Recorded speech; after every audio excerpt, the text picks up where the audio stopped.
rhythm start to play. No need to be nervous. No reason to be nervous. They're all the killers. You're an actor. Act. Okay, I'm ready. Let's go to work.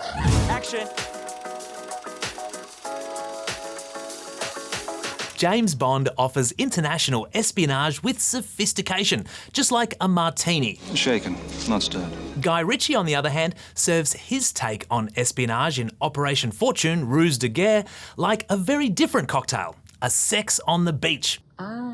Epically cliché, a sex on the beach is nonetheless enjoyable in the right circumstances, although becomes less appealing in large quantities and is often hard to consume because of the addition of far too many superfluous garnishes. And when it comes to garnishes, Operation Fortune sees Ritchie opt for the tiny umbrella.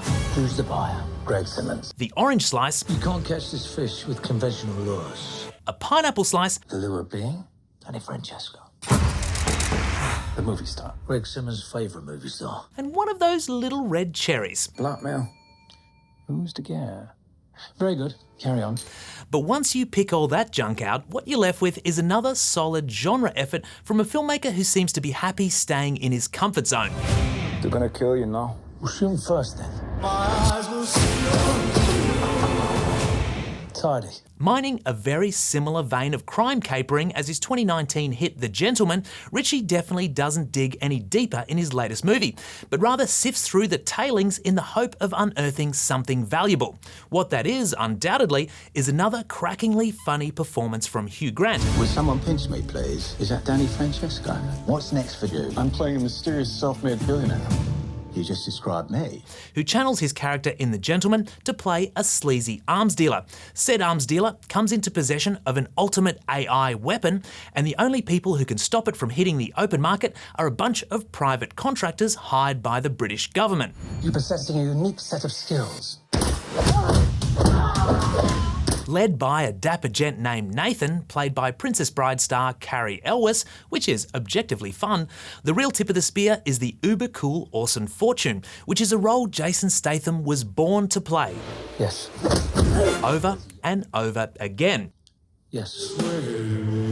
Fortune is the best of the best, and consequently demands the best. Private planes, claret, and regular vacays, which creates an interesting depth to the character that Ritchie decides to largely ignore. Instead, he gives us exposition. So much exposition, although somewhat paradoxically, very little of it actually improves the plot.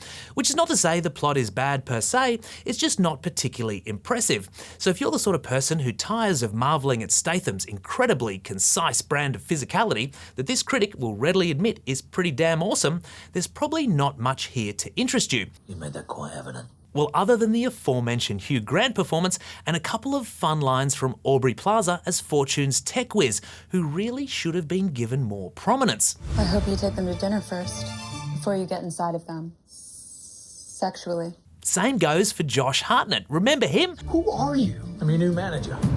Who plays a Hollywood actor embroiled in the ruse.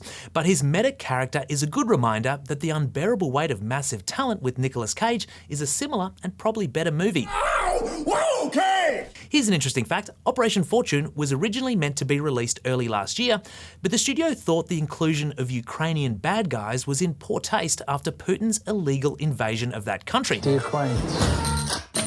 I can get inside the Ukrainians. Geez, you think? Anyway, Guy Ritchie's latest film won't change your world, but there are much worse ways to kill a couple of hours. Operation Fortune, Ruse de Guerre gets 3 stars.